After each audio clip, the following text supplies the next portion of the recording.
খ্রিস্টান সমিতির chairman Augustine খুঁজছেন পালানোর পথ। করেছেন 5,000 কোটি টাকা দুর্নীতি, পাচার করে দিতেন দুর্নীতিবাজদের কালো টাকা। আমেরিকার মিশিগানে আছে 2 বাড়ি, রাজধানীসহ সারা দেশে আছে শতাধিক বিঘা জমি, 5টি ভবন ও অর্ধশত ফ্ল্যাট ও প্লট। ধামাচাপা দিয়েছেন একের পর এক সরকারি তদন্ত। এবার দুর্নীতি দমন কমিশনে অভিযোগ। বিস্তারিত দেখুন জবিউল্লাহ আশরাফি ও সালেহ কায়সারের করা 5 পর্বের ধারাবাহিক অনুসন্ধানী প্রতিবেদনের প্রথম পর্বে। প্রায় 5,000 কোটি টাকা দুর্নীতির অভিযোগ উঠেছে সারা দেশের খ্রিস্টান ধর্মাবলম্বী কেন্দ্রিক বৃহত্তর সমিতি দ্য মেট্রোপলিটন খ্রিস্টান কোঅপারেটিভ সোসাইটি লিমিটেডের চেয়ারম্যান আগস্টিন পিউরিফিকেশনের বিরুদ্ধে। শুধু তাই নয়, 2024 সালে পতন হওয়া আওয়ামী লীগ সরকারের সাবেক স্বরাষ্ট্রমন্ত্রী আসাদুজ্জামান খান কামাল সহ অন্যান্য বিতর্কিত অন্তত 200 দুর্নীতিবাজ কর্মকর্তার কালো টাকা তিনি এই খ্রিস্টান কেন্দ্রিক সমিতির মাধ্যমে বিদেশে পাচার করে দিয়েছেন। এমনকি তিনি নিজেও 1,000 কোটি টাকা বিদেশে পাচার করে দেশ ছেড়ে পালানোর সুযোগ খুঁজছেন।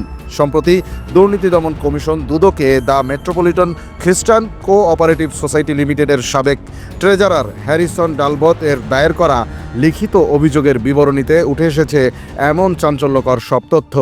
অভিযোগপত্রটি পর্যালোচনা করে জানা গেছে, আগস্টিন খ্রিস্টান কেন্দ্রিক এই সমিতিটির সদস্যদের সকলের সাথে ভয়াবহ প্রতারণা করে অন্তত 5,000 কোটি টাকা হাতিয়েছেন।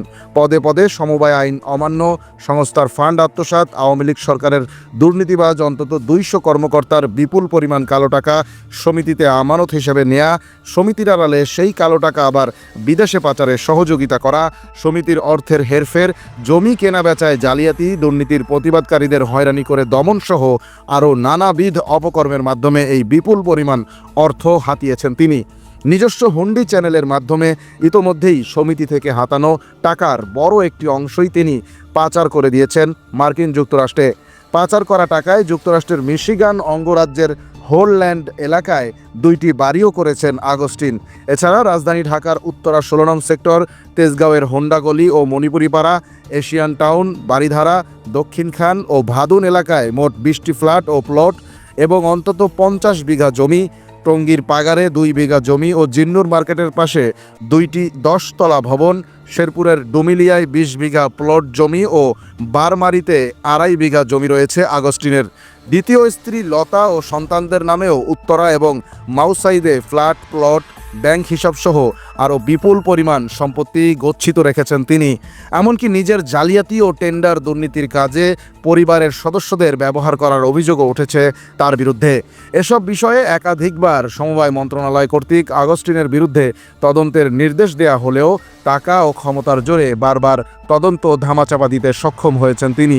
উপরন্তু তার দুর্নীতি নিয়ে প্রতিবাদ করা দ্য মেট্রোপলিটন খ্রিস্টান কোঅপারেটিভ সোসাইটির বেশ কয়েকজন দায়িত্বশীল ও সমবায়ীকে মিথ্যা মামলার ফাঁদে ফেলে জেলে পাঠানো কিংবা পদচ্যুত করা সহ আরও নানাবিধ হয়রানি করেছেন তিনি। অভিযোগপত্রে আগস্টিন পিউরিফিকেশন এসব ভয়াবহ দুর্নীতি করে দেশ ছেড়ে পালিয়ে যাবার আশঙ্কা করে দ্রুত তার এবং তার পরিবারের বিদেশ যাত্রা আটকে দিয়ে আইনি পদক্ষেপ নিতে সরকারকে আহ্বান জানানো হয়েছে। একই সাথে তার বিরুদ্ধে অবিলম্বে তদন্ত শুরু করে পাচার হওয়া অর্থ ও অবৈধ সম্পদ উদ্ধারে দ্রুত তৎপরতা শুরু করতে সংশ্লিষ্ট প্রশাসনকেও অনুরোধ করা হয়েছে। এ ব্যাপারে জানতে অভিযুক্ত আগস্টিন পিউরিফিকেশনকে একাধিকবার কল করা হলেও তিনি কল ধরেননি। দর্শক, ধারাবাহিক অনুসন্ধানী প্রতিবেদনের পরবর্তী পর্বে আমরা তুলে ধরব আগস্টিনের দুর্নীতির কৌশল ও তার প্রধান সহযোগীদের পরিচয়। একই সাথে আমরা প্রকাশ করব ভুক্তভোগীদের চাঞ্চল্যকর বক্তব্য। চোখ রাখুন অগ্রযাত্রায়।